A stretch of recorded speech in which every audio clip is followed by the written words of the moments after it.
Hello everyone. I welcome you all to this new initiative of Next IAS where we will discuss 5 MCQs daily based on the newspaper of that particular day. So today we will discuss the MCQs from 28th July newspaper. Let's start with the question number first. The question number first is regarding the rapid antigen test which is in news because of it was used for detecting the presence of coronavirus in a large population. So, which of the statements regarding this test is correct? Statement number one is correct. It is a point of care test. It basically means that this test can be done easily in the laboratory settings, and and it also can be done in the non-laboratory settings, for example in tents and small shelters. There is no need to have elaborate equipments for this test, and this test can be done in a very fast and efficient manner. It is fast. So therefore, the statement number 2 is also correct. The time taken to give results via this test is much less as compared to the RT-PCR. So in RT-PCR, the time taken usually is around 1 to 3 hours, but the rapid action test gives results in around 30 minutes only. So therefore, this is a mass level test which can be done very easily to screen a large number of population whether it has the presence of the virus or not. Then statement number 3, it confirms the presence of the virus by detecting the antibodies present in the person. Okay, so this is not correct. This statement is not correct. It does not detect the antibodies, it detects the antigen. So let's understand this concept and then we will come back to the question. So this statement is incorrect, so the correct option here is obviously 1 and 2. So let's understand the concept. The test for detecting the coronavirus are based basically of two types. One test detects the antigen, that is the virus itself or any piece of virus that is present. The other test detects the antibody. Antibody. Antibody is an immune system response which the body generates against this virus. So the development of antibodies takes at least 7 to 10 days after the person has been infected by the virus. So antigen test is basically the first line of defense because it can detect the virus on the immediate basis because it is detecting the virus directly and not the antibodies produced in response to the virus by the body. So RT-PCR and rapid antigen detection test, all these tests are based on antigen detection tests. They detect the virus directly. The RT-PCR detects the virus by reverse transcription polymerase chain reaction.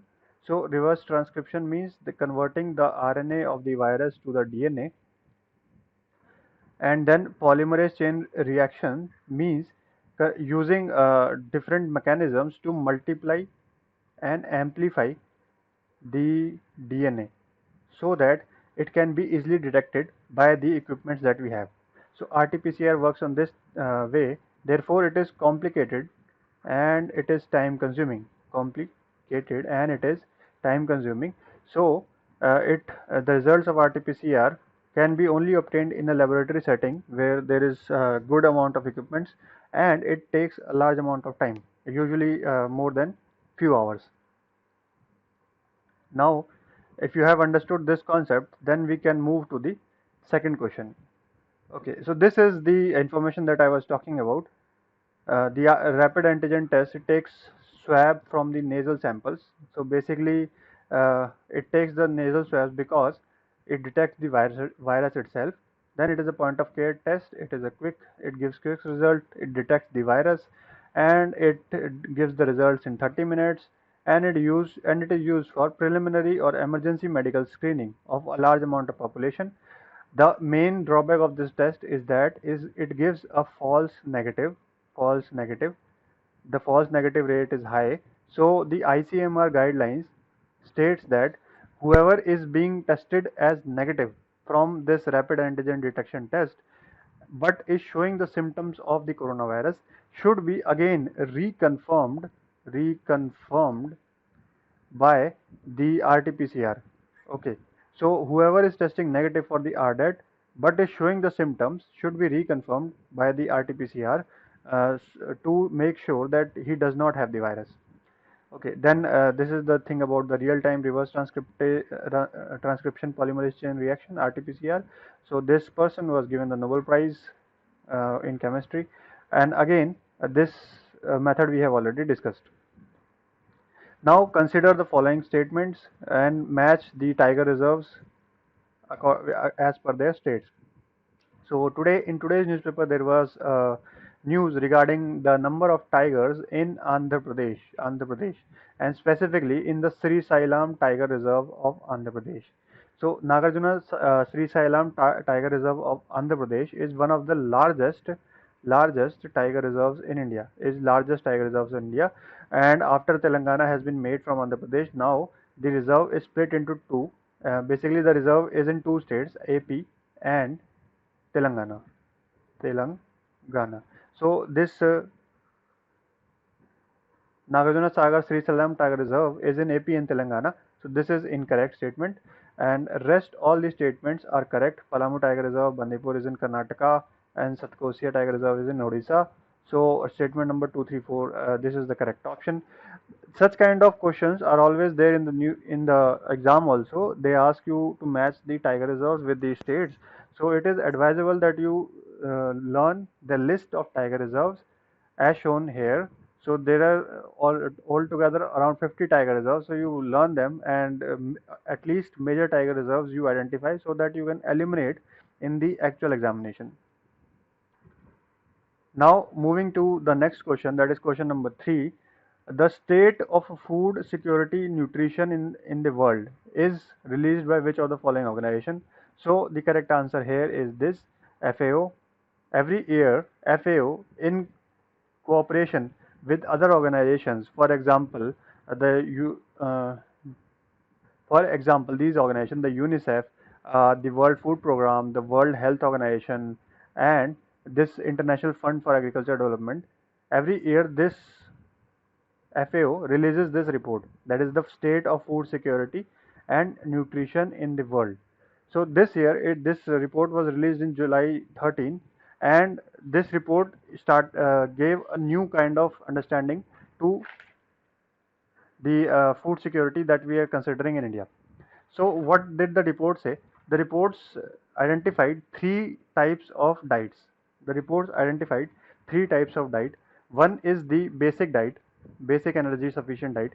This one, basic energy sufficient diet. So this is basically the diet which is only based on the amount of calories that you are taking. So if we consider, then 2329 is the amount of calories that is sufficient for a person of 30 years of age. Okay, so this is sufficient, but the idea is that this diet is only the basic necessity, and it will not provide you with all the nutrients and proteins, etc., to survive. This is basically a diet which you can obtain from starchy foods like rice, or you can eat just wheat to get this amount of calories. So this is not sufficient. This is just the basic diet. The second type of diet is the nutrient adequate diet. In this diet you are getting the amount of calorie which is required, plus you are getting the 23 macro and micronutrients which is required by the body. So this diet is better than the first diet, but still it is not complete, as it is not considered to be a healthy diet. So in its report, the FAO has categorized the third kind of diet as the healthy diet, which includes all the calories plus all the macro and micronutrients, plus it is diversified in nature. It is diversified.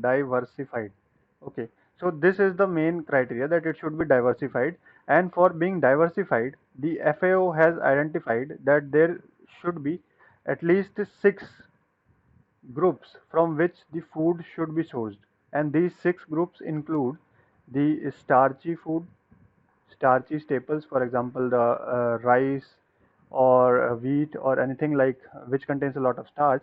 Then protein rich foods like legumes, meat, eggs, etc.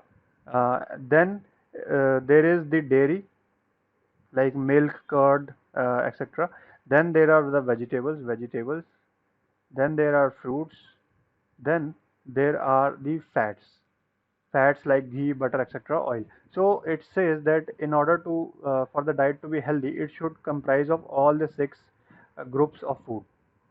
Now, one more thing that the report has said is that in India, majority of the people who are even above the international poverty line, they also cannot afford nutritious and healthy, nutrient adequate and healthy diet. So, the idea is that the international poverty line is around 1.95 dollars per day. Okay, $1.95 per day. This is the international poverty line. Now, if we consider the the cost of the basic energy sufficient diet in India, then it will come out to be 80 cents. 80 cents. So, if the international poverty line is 1.95 and the basic energy diet is 80 cents, so the normal person, the person who is even below, who is just above the poverty line, will be able to afford this basic energy diet. And plus, this basic energy diet will be cheap and affordable, cheap and sustainable for him. Okay, we should not say much cheap, but it is sustainable because they can earn 80 cents per day, and they can earn this much per day, and they can afford 80 cents per day for their food. Now, but if you look at the nutrient adequate diet, then the situation becomes much worse because the cost of the nutrient adequate diet is approximately $2.12 per day, per day. So this is the amount of money that you have to spend to buy a nutrient adequate diet. Now, interestingly, this money is even more than the international poverty line. So means a person who is above international poverty line, that person cannot afford this nutrient adequate diet. Now, if we go beyond the nutrient adequate diet, if we go to the healthy diet, then things become more sad because the cost of healthy diet in India is approximately $4.07 per day, per day, per day. Okay, so means it is just double the international poverty line. So a person who is above the international poverty line and who is earning double as compared to the international poverty line, even that person will not be able to afford the healthy diet. And one thing to note is that if you are earning 100 rupees, then you will not spend 100 rupees on food.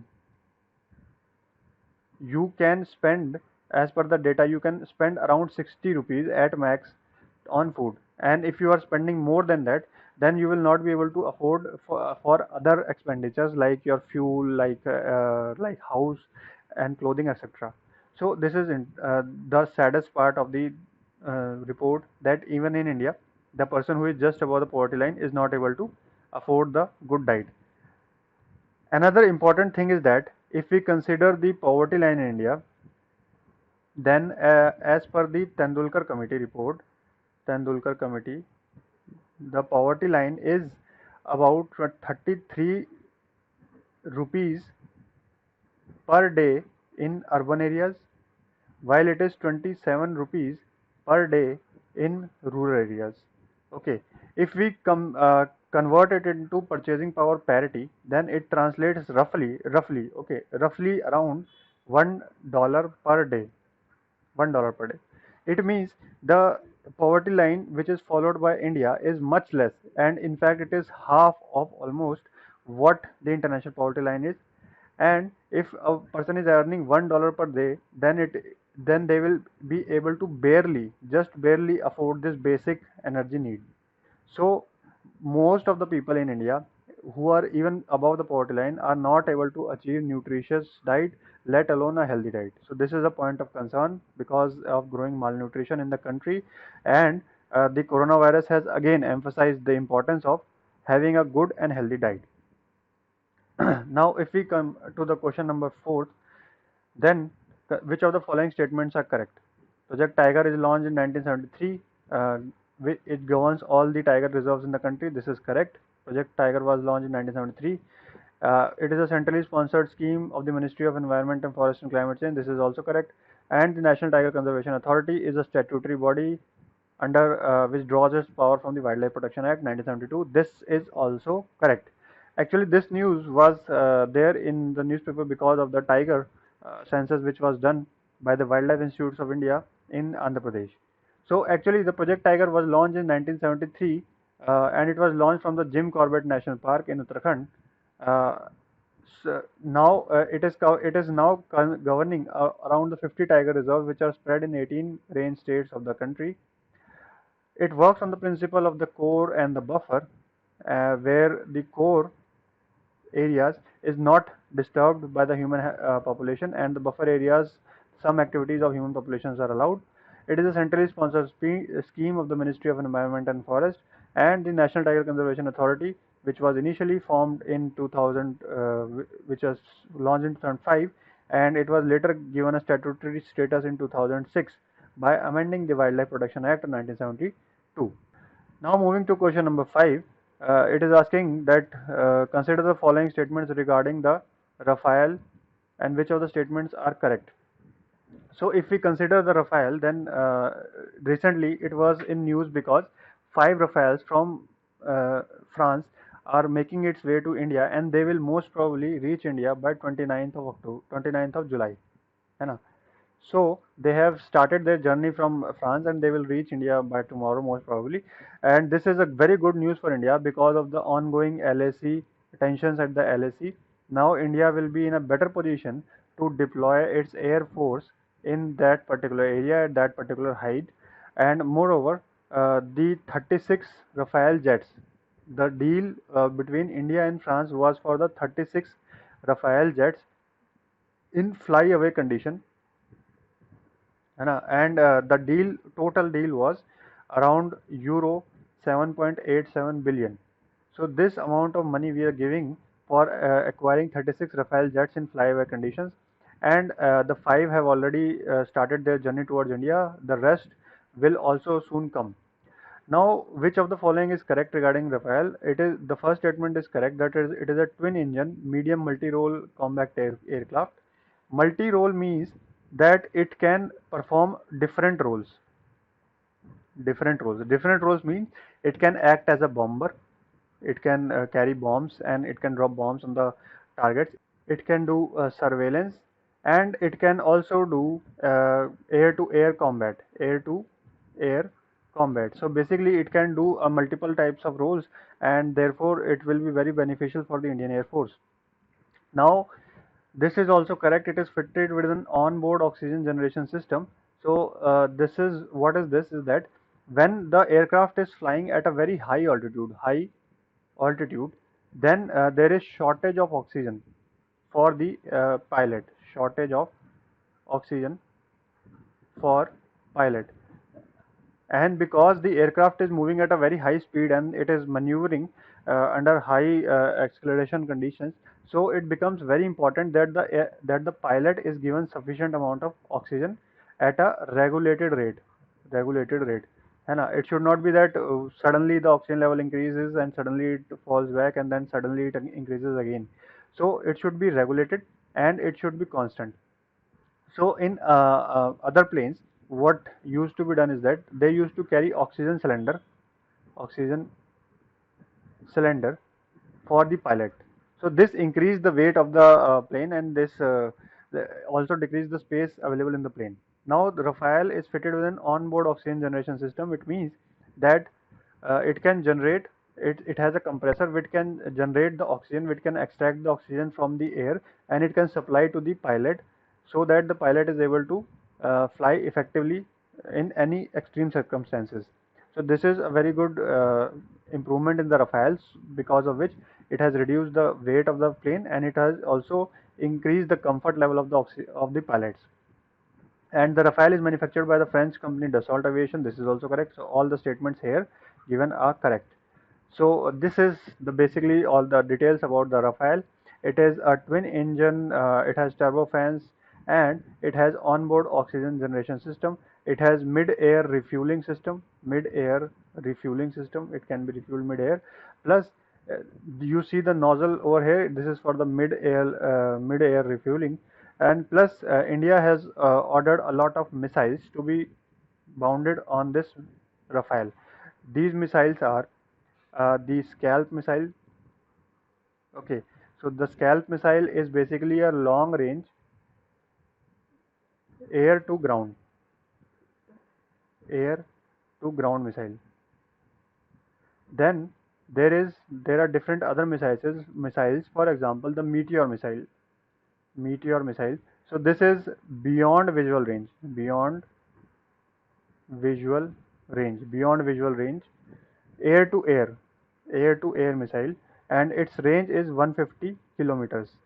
Beyond visual range basically means that the pilot does not need to see the other aeroplane before firing the missile. So if the radars or the instruments of the pilot are able to detect the aeroplane and the pilot is able to fire the missiles, then even this missile can hit the aeroplane at 150 kilometers. Okay, then there are other missiles, for example the hammer missile. And the full form of the ham it is basically full form of hammer is highly agile modular munition extended range. Okay, so it is also a medium range air to ground medium range air to ground missile. And there is one more missile called the Mika, and this is also a multi mission air to air missile.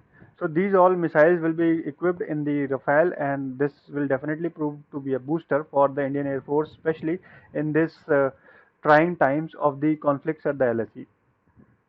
I hope you have learned a lot in this video, and we will keep up this series of 5 prelims MCQ on a daily basis based on the newspaper of that day. I wish you all the best for your examination. Thank you everybody. Have a nice day.